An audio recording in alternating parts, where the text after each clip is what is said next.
Hi, welcome to my channel. இந்த வீடியோவில் நாம் பார்க்க போகிறது அக்கோபா ஃபேப்ரிக்கோட பேக் நெக் தான் பார்க்க போகிறோம். ஸோ இந்த பேக் நெக்கில் நம்ம கேன்வஸ் வைக்காமல் எந்த மாதிரி தைக்கிறதுன்னு பார்க்கலாம். ஸோ இது ரெடி பார்த்தீங்கன்னா ஷோல்டர் 5.5 இன்ச் இருக்குது, ஹைட்டு 15 இன்ச் இருக்குது, ரெடி நமக்கு 14 இன்ச் வேணும். நெக் வித் பார்த்தீங்கன்னா 11 இன்ச் இருக்குது. இந்த 11 இன்ச்சில் நம்ம எப்பவுமே பார் நெக் அந்த மாதிரி யூஸ் பண்ணுறோம் இல்லையா, இதில் நம்ம பாட் நெக் மாதிரி யூஸ் பண்ணலாம்.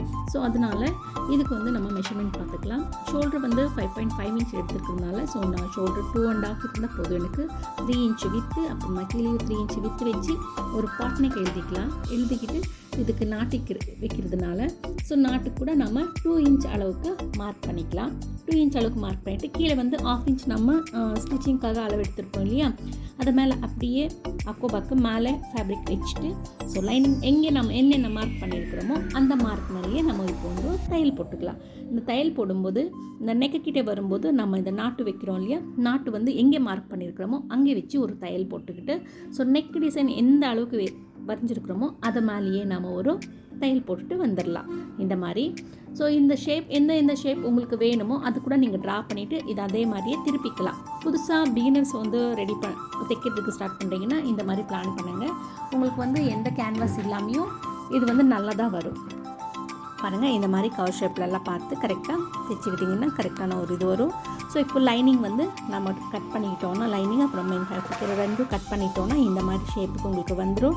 ஸோ இந்த மாதிரி ஷேப்புக்கு வரும்போது அந்த கவர் ஷேப்லாம் வர்ற இடத்துல சின்னதாக பக்கத்துலேயே ஒரு சின்ன கட்டு வச்சுக்கோங்க. அந்த மாதிரி வைக்கும்போது உங்களுக்கு அந்த கவர் ஷேப் நீட்டாக வரும். ஓகேவா? இந்த மாதிரி பண்ணுறதுனால உங்களுக்கு நீட்டாக கவர் ஷேப் வரும். இப்போ கட் பண்ணியாச்சு, நம்ம திருப்பிக்கலாம். ஃபேப்ரிக் திருப்பின உடனே பாருங்கள் இந்த மாதிரி உங்களுக்கு பேக் நெக் ரெடி ஆகிடும். இந்த மாதிரி பேக் நெக் வந்துடும். ஸோ திருப்பினா அப்புறம் நீங்கள் ஓரத்தையல் போட்டுக்கோங்க. நம்ம எங்கே எட்ஜு ஸ்டிச் இருக்குமோ அந்த இடத்துல ஒரு ஓரமாக ஒரு தையல் போட்டுட்டு வந்துடுங்க. இந்த மாதிரி தையல் போட்டுக்கிட்டிங்கன்னா உங்களுக்கு பேக் நெக்கு ரெடி. ஸோ இந்த மாதிரியான ஏதாவது நெக் டிசைன் உங்களுக்கு வேணும்னா எனக்கு கமெண்ட் பண்ணுங்கள்.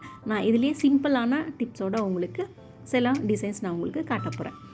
ஓகேவா? ஸோ நம்ம இங்கே மேலே 1 இன்ச்சுக்கு தையல் போடலை, ஒரு தையல், ஏன்னா நம்ம ஷோல்டர் அட்டாச் பண்ணிவிட்டு திருப்ப போகிறோம். அதனால் நம்ம அங்கே தையல் போட்டுக்கலாம். இப்போ பாருங்கள், இது நம்ம முடிஞ்சிடுச்சு. ஸோ இந்த மாதிரி ஏதாவது உங்களுக்கு சின்ன டிப்ஸோட ஒரு பேக் நெக் டிசைன் உங்களுக்கு வேணும்னா, ப்ளவுஸ் டிசைன்ஸ் ஏதாவது வேணும்னா எனக்கு கமெண்ட் பண்ணுங்கள். தேங்க்யூ.